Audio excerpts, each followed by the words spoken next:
Semakin maju ilmu pengetahuan, semakin maju peradaban zaman, semakin kita temui banyak orang-orang yang menjadi ateis.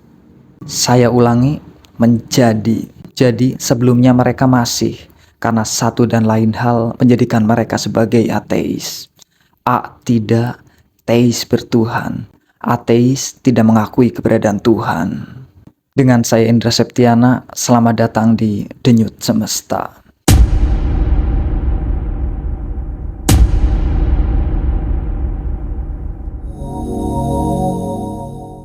Orang-orang menjadi ateis bukan tanpa sebab. Banyak anak muda yang kini beralih menjadi ateis. Karena selama perjalanan menjadi dewasa, mereka menyerap banyak ilmu pengetahuan. Dan akhirnya, mereka sampai pada satu kesimpulan bahwa Tuhan itu tidak ada. Sanggahan para kaum ateis ini kepada umat beragama biasanya berputar-putar pada pernyataan Tuhan itu cuma dongeng. Kitab suci itu fiksi, nabi dan rasul hanya berhalusinasi. Mereka beranggapan semua yang ada terjadi begitu saja. Di Indonesia sendiri, komunitas ateis masih belum begitu populer karena negara kita masih kental dengan ajaran agama dan kebudayaan yang masih mempercayai keberadaan Tuhan.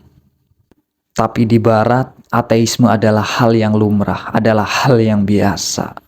Jika ada seorang pemuda yang ketika lahir masih beragama dan ketika besar mereka memilih untuk tidak percaya lagi kepada Tuhan, semuanya bukan karena mereka remaja yang nakal. Namun alasan para ateis ini keluar dari agama mereka dan memilih untuk tidak lagi percaya pada Tuhan, biasanya itu adalah hasil pencarian panjang mereka. Ditambah dengan dipertemukannya mereka dengan berbagai teori ilmu pengetahuan yang populer, yang menjelaskan tentang keberadaan manusia dan alam semesta, yang kalau kita telusuri teorinya, ternyata beberapa sangat bertentangan dengan kitab suci. Salah satu teori andalan mereka adalah untuk menyangkal keberadaan Tuhan, adalah dengan teori evolusi Darwin. Di mana pada teori ini disebutkan bahwa makhluk hidup tidak tercipta sendirinya, melainkan melalui serangkaian evolusi. Di dalamnya, manusia tidak lantas diciptakan sebagai manusia yang bentuknya seperti sekarang ini, melainkan berevolusi dari makhluk hidup lain yang lebih sederhana. Dalam kepopuleran teori evolusi Darwin, manusia diklaim sebagai hasil evolusi dari kera. Jadi, dinyatakan bahwa nenek moyang manusia adalah kera. Kepercayaan pada teori-teori ilmu pengetahuan inilah yang membuat manusia menjadi ateis. Dan lebih memilih mendedikasikan waktu dan hidupnya untuk mempercayai ilmu pengetahuan dan kajian ilmiah yang sebelumnya telah didesain oleh mereka, dibandingkan harus membaca dan meyakini ajaran agama dan kitab suci. Dalam sejarahnya sendiri, perdebatan antara penganut ateis dan umat yang masih percaya Tuhan tak pernah menemui titik temu. Memang bukan hal yang bijak untuk berdebat habis-habisan dan ngotot dengan penganut ateis, karena masalah ketuhanan sebenarnya adalah privasi setiap orang. Semakin majunya zaman, maka akan semakin mendekatkan pada zaman akhir. Semakin banyak muncul teori-teori ilmu pengetahuan yang memisahkan manusia dari Tuhannya.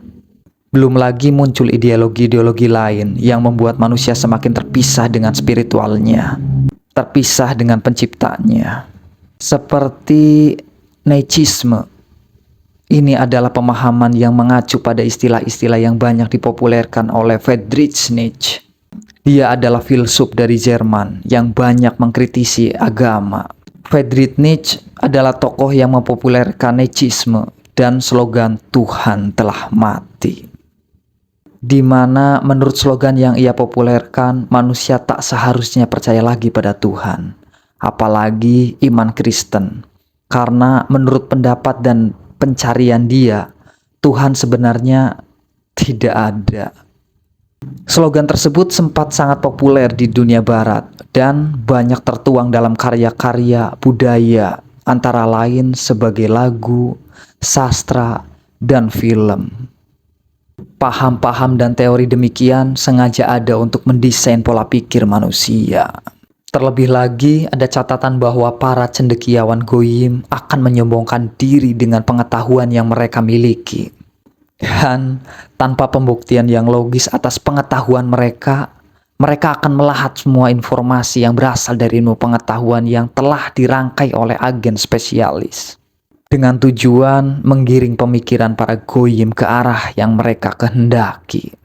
Jika kalian menganggap bahwa pernyataan ini omong kosong, meski hanya sesaat, coba pikirkan baik-baik keberhasilan yang telah mereka capai dalam Darwinisme.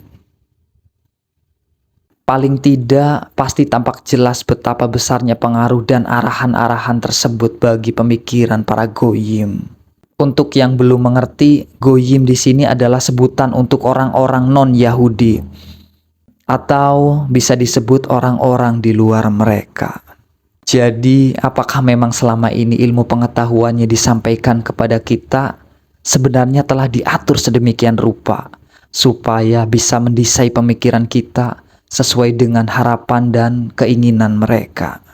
Jika memang benar ilmu pengetahuan yang disampaikan kepada kita melalui sistem pendidikan yang selama ini memang bertujuan untuk mendesain pola pikir kita seperti yang para elit mau, dan pertanyaannya, apa keuntungan mereka jika memang itu terjadi? Terlepas dari para elit mendapatkan keuntungan atau tidak dari terdesainnya pola pikir manusia, yang jelas sekarang mungkin banyak kita temui para anak-anak muda yang semakin berilmu justru menjadi ateis.